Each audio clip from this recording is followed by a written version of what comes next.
beware. It has always been the case that truth and sincerity will prevail in the face of minds full of darkness, spreading lies and insanity for political gains.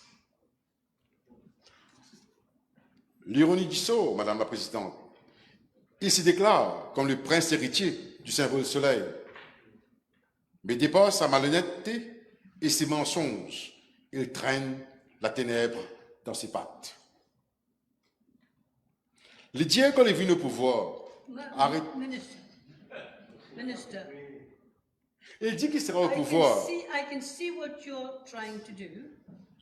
I am reminding everybody that we are dealing with the issue of Creole, and please don't push me too much. We are dealing with this, and hopefully we're coming with something soon. So please respect the standing orders. Yes, ma'am, Speaker. Il dit qu'il va être au pouvoir. Voilà. Il doit s'arrêter de rêver. Courage de Patina. Tu as fait sa vie, la vie de la cuisine. Minister. Tu as détruit l'économie de notre pays. Voilà. Tu as pris le peuple. Excuse me for a moment. Don't think that I'm in love with French or English. It's just that you must respect what we have decided in this house. You must respect. Yes, and you must respect me. Yes, Madam Speaker. And I do. Tu as détruit l'économie de notre pays. Tu as pris l'argent du peuple que tu as donné à ta famille d'Amaradiva par milliards. Tu as pris l'argent du peuple à coups des milliards pour les Judas renommés. Pravin, tu as pris l'argent du peuple pour faire des cadeaux par milliards. Abdullah, Sonat, Chetty, Bikari, Gopi. Ayo, me fatigué. Tu as créé. I'm going to suspend the sitting. I'm sorry. I am going to suspend the sitting the next time that you have just promised me. So what is your promise worth? Yes, Madam Speaker. This is the last time, otherwise I'm suspending the sitting. Je ne suis pas une maîtresse d'école, hein? Ni une mère fouettable. Yes, Madam Mais Speaker. il va falloir qu'on travaille d'appeler les règles. Yes, Madam Speaker. Tu as créé le MIC pour dévaliser la Banque des Maurice. Toi et ta savate de deux, tu as détruit et dévalisé le fonds du NPF. Tu as fini par détruire l'image même des Mauritius. Michel Lejonga, Honorable for Mr. Lejonga, Honorable for Honorable Leader of the Opposition, votre leader et vous avez défoncé la caisse du CWA. Hier, vous n'étiez pas là à l'écouter. Je le répète, au coût des 700 millions de roupies. Monsieur Lejonga, leader de l'opposition, vous avez failli à assumer vos responsabilités, même au CIB, dont nous liés à des risques des blackouts. Et je prends vos mots, monsieur, leader de l'opposition. Païsa Naïba, Pani Naïba, Courant Naïba. Non, ça suffit. Ça suffit. Ça suffit. Si ça continue, je vais lever la séance. Vous avez volé ce peuple. D'abord, monsieur le ministre. Au vu. Monsieur le ministre, asseyez-vous. Monsieur le ministre, d'abord, vous vous adressez à la présidente de l'Assemblée. Deuxièmement, ne faites pas ce petit jeu-là entre les langues, parce que je sais très bien qu'est-ce qui se passe. Moi, je parle plusieurs langues, hein. Vous le savez. J'adore l'anglais, j'adore le français et j'adore le créole. Je ne parle malheureusement pas bhojpuri. Nous n'allons pas faire ce petit jeu. On peut le faire comme ça une fois, symboliquement. Deuxièmement, vous vous adressez à moi vous ne vous adressez pas directement au leader de l'opposition. Vous vous adressez to the speaker. Otherwise, honestly, I will have to suspend the sitting. I duly take note, respectfully, Madam Speaker.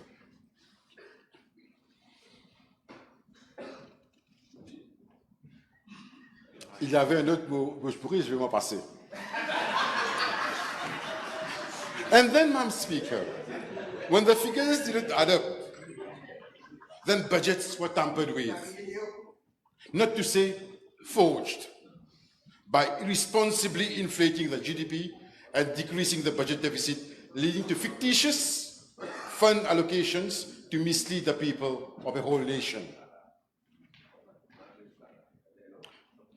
Et ensuite, pour boucher les trous, prenons les mots d'un beau et bon parleur. Ils ont parti imprimer des billets. Ils sont partis imprimer des billets. And, Madam Speaker, we heard the Honourable Leader of the Opposition saying that there is money. Then it is legitimate to ask Pravin and Padachi, sir, if you had money, then why you failed to duly pay over 1,000 workers for the work done during the COVID period, which amounts to almost 2 billion rupees, is still owing. Des milliers de travailleurs et majoritairement, Madame la Présidente, of low-income earners. If you had money, sir, why didn't you clear the mess you left with back and blisters? If you had money, then why you left, amongst other things, STC, CUB, CWR, SBM, and Mauritius with billions of debt? If you had money, then tell us why. You took over in 2014. Moody graded our country then Baa1. And in the time you were in government, our country was downgraded to the verge when investors, offshore business, and financial sector is seriously jeopardized as you left us at the doorstep of a junk state. Worst of all, Pravin, you taxed us on petrol for COVID vaccines. And dishonest that you are, we still owe the company that provided these vaccines by millions. Madam Speaker, the reckless acts and doings of Pravin Jagannath and his ministers, such as the leader of the opposition, jeopardized the safe Hajj pilgrimage this year, when the supplying company of vaccines refused to supply vaccines unless millions of rupees of outstanding debt was settled first. Madam Speaker, we are thankful to personal intervention of people like Honourable Mr. Bichu, Honourable Mr. Mohammed, Minister Mohammed, that needful was done in time. And these people have the audacity to pretend to be high and almighty and give lessons to good governance. Monsieur Pravin Jagannath, vous n'avez aucun droit moral ou quoi que ce soit à nous donner des leçons. Madam Speaker, undeniably, it is human nature. Who doesn't like to be popular, appreciated, loved, and sometimes even flattered, especially politicians? Madam Speaker,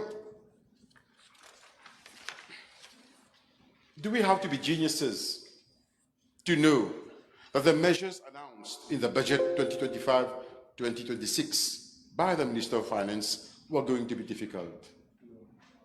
Then we don't have to be geniuses neither to realize that for someone to stand up and present such measures, that person must have courage in his veins. For him to stand fiercely in the face of adversity and to decide in the interest of a better tomorrow for our country and our nation. What are the complaints, Madam Speaker? Our youths have got this to say to you. Our youths, to whom, Madam Speaker, I relate to as my sons and daughters for the future of our country. What do you wish the youth of our country? A country of beggars, a nation without pride, a country with its investors fleeing away as it crumbles to bankruptcy? This government is concerned in investing in the youth of our country. From the very early age, government is providing all the necessary support to the youth in developing their potential in all aspects of life. It is a Labour government that brought free education, free transport, and invested massively in the constructions in educational establishments from the time of the father of our nation jusqu'à présent, Premier ministre, digne fils de sa Sibsaga et de notre nation mauricienne. Madam Speaker, education is free at all levels, from pre-primary to tertiary. Government is providing 11 million rupees for youth development programs and 20 million rupees for smart youth programs.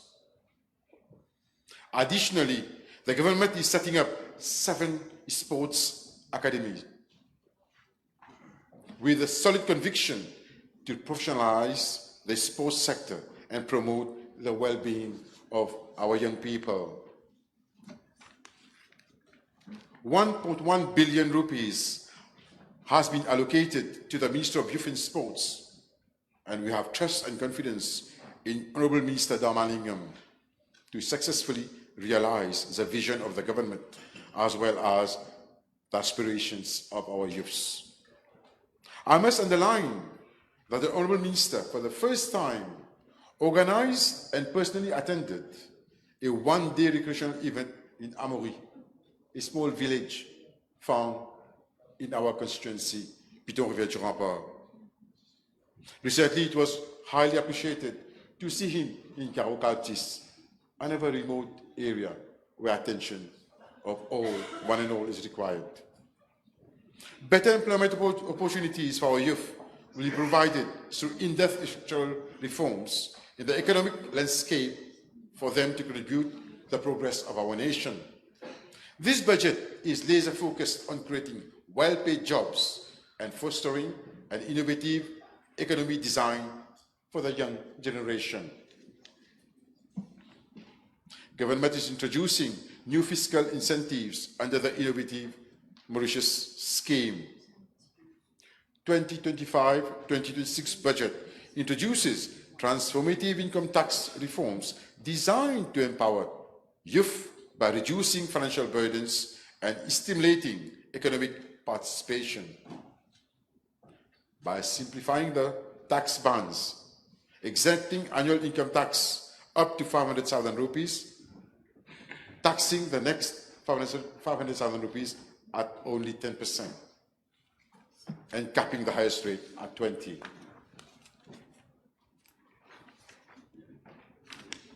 The policy removes 44,000 individuals from the tax net entirely, with 81%, as said before, of employees paying no income tax. This directly benefits young professionals and entrepreneurs, allowing them to retain more earnings for skill development, innovation, or savings. This, coupled with incentives like over 150,000 rupees AI tax deduction for startups and equity funds for young entrepreneurs. The reforms foster a conducive environment for youth-led economic growth, aligning with the vision of tomorrow. Furthermore, the proposed new tax regime in itself will, as Honourable Utim said, provide more money directly from the earnings to the pocket of the employees, of the workers. They will not be asking for arms allowances. They will have money at hand.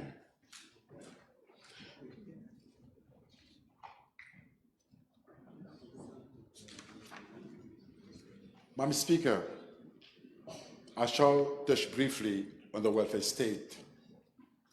Keep an eye on the time, please. Yes, Madam Speaker. Certain individuals tend to erroneously spread the idea that the welfare state is being dismantled. Madam Speaker, it is to be noted that our welfare state has been established under the hallmark of the Labour government, under the hands of the father of the nation, and therefore, casting such aspersion can only be attributed to sheer and utter bad faith. It is to be pointed out that government has shown its commitment to preserve the national well-being of its citizens by reinforcing social protection measures, such as this government has maintained the minimum income of 20,000 rupees. Over and above 70 billion rupees have been provided for the Ministry of Social Security and Social Integration. Thank you. After which 53 billion rupees have been earmarked for payment of basic retirement pensions. Widows and invalids' benefits have been maintained by this government in its 2025-2026 budget.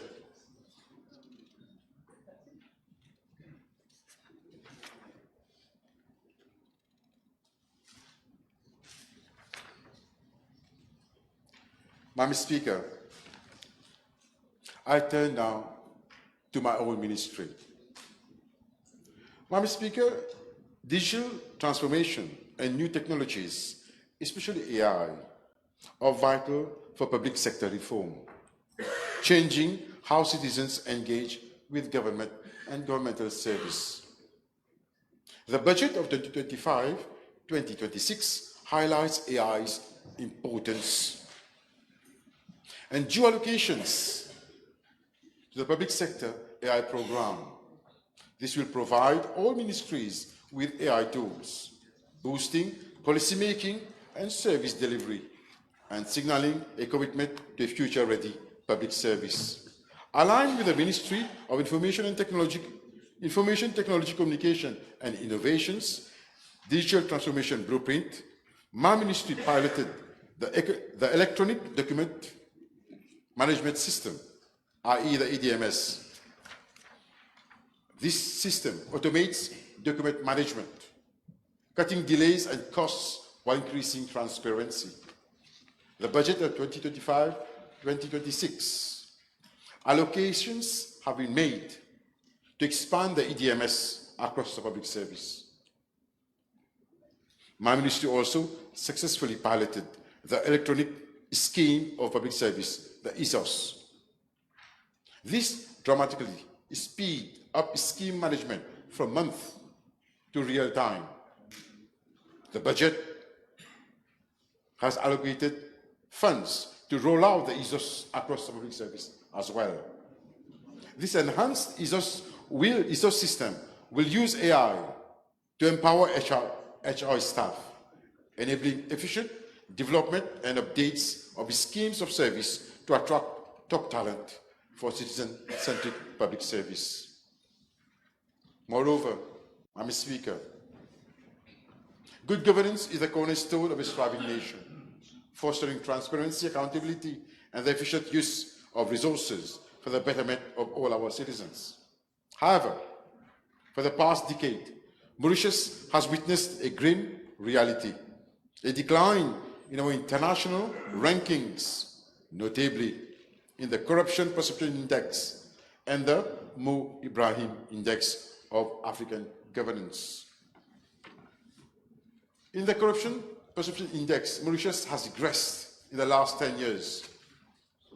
Similarly, in the Mo Ibrahim Index of African Governance, while Mauritius ranked first in overall governance in 2014, in the last 10 years, it has shown warning signs, and I quote, and an increasing deterioration in several categories. End of quote. Our people have endured corrupt practices, spiraling out of control as never before, where greed had advanced to a state of limitless rapacity. The previous administration, unfortunately, stifled good governance, demonstrating a blatant disregard to established rules and regulations. This in turn crippled the system, bringing progress and trust to a grinding stall. My ministry intends to work closely with the Financial Crimes Commission and other similar bodies to not just enforce good governance, but to embed it as an unwavering standard across the entire public service. Moreover, I'm pleased to note that the Public Service Commission and the other commissions dealing with recruitment in the public service have regained their lettre de noblesse. Recruitment will now be conducted in a transparent, fair, and impartial manner, where meritocracy remains the sole criterion for serving in the public service. Madam Speaker, no more letters issued at the desk of ministries, no more police officers appointed joining training directly at the caserne, no more issuing letters of appointment at bureau cab. Everything is transparent, everything is based upon meritocracy. My ministry is actively elaborating a new public sector reforms strategy, 2025-2029, which is meticulously aligned with the government program presented earlier. Our nation's blueprint for Mauritius, a bridge to the future, digital transformation 2025-2029 as well. Our public sector reform strategy puts a significant focus on strengthening governance, ensuring a future where accountability, integrity, and transparency prevail is always high on the agenda.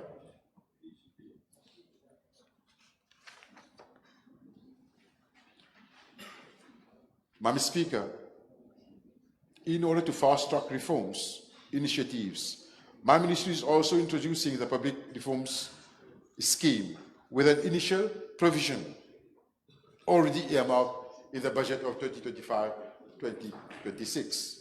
This scheme is a strategic and transformative initiative designed to enhance the effectiveness and responsiveness of our institutions.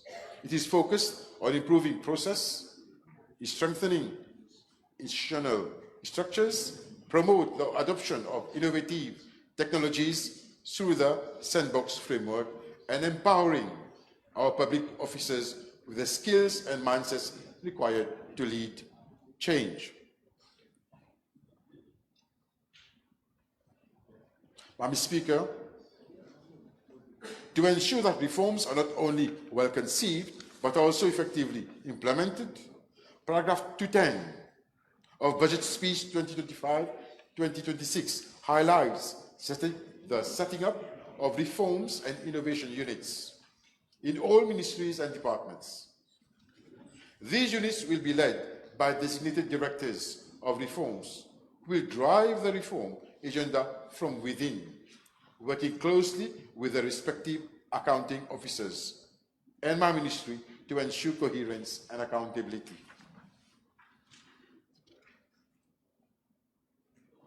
Madam Speaker, one of the foundation pillars of this strategy is the introduction of a public sector reforms bill as a key measure announced by the Prime Minister and Minister of Finance in his budget speech.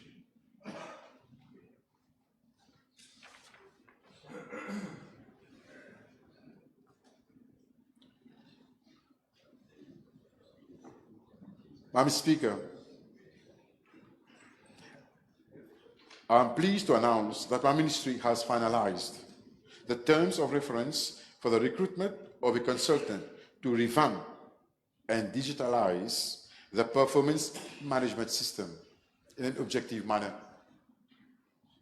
Since the time it was put in place to the present time, it is dysfunctional. We are revamping it to make it objective, proper, and a source of motivation to our public officers.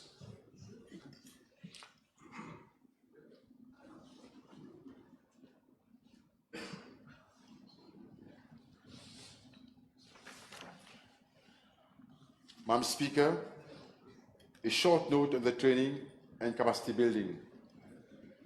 It is common knowledge to one and every one of the functioning of the Atal Bihari Vajpayee Institute of Public Service and Innovation. But we are adding to that place a new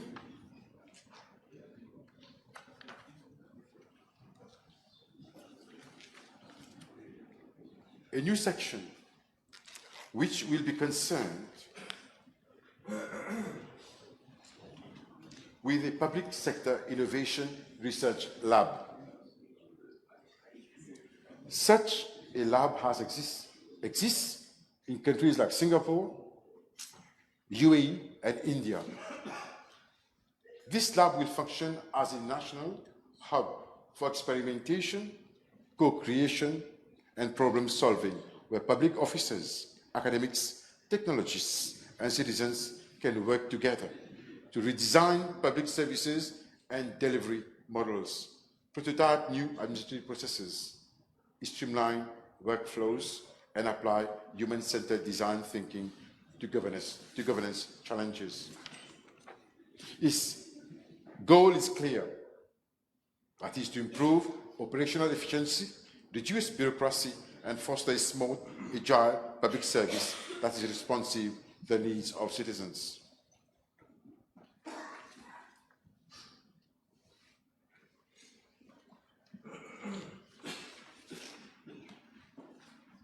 Madam Speaker, the budget has put emphasis on research and development, backed by a sum of 200 million rupees for policy-driven research.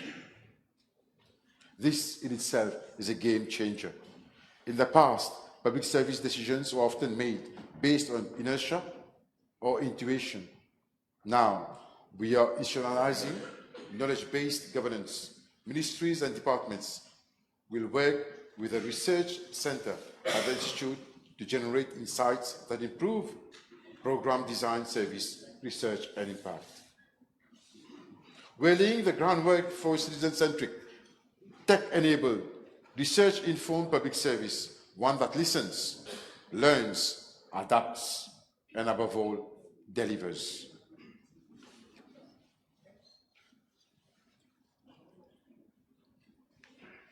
This budget has taken into consideration the well-being and welfare of public officers.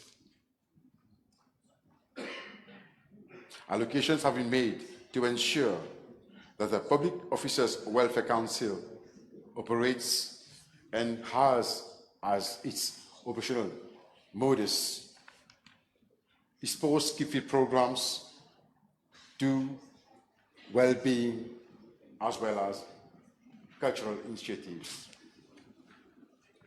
Madam Speaker. You concluded? Yes. Madam Speaker, in conclusion,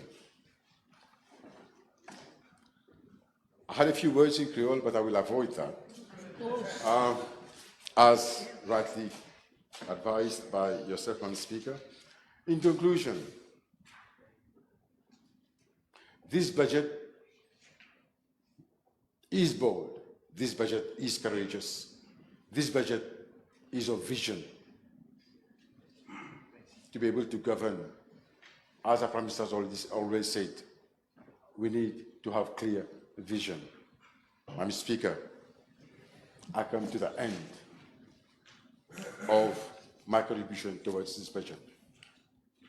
Thank you. Thank you. I think there's consensus that we can break now for 1.5 hours. You'll count, we'll ring the bells.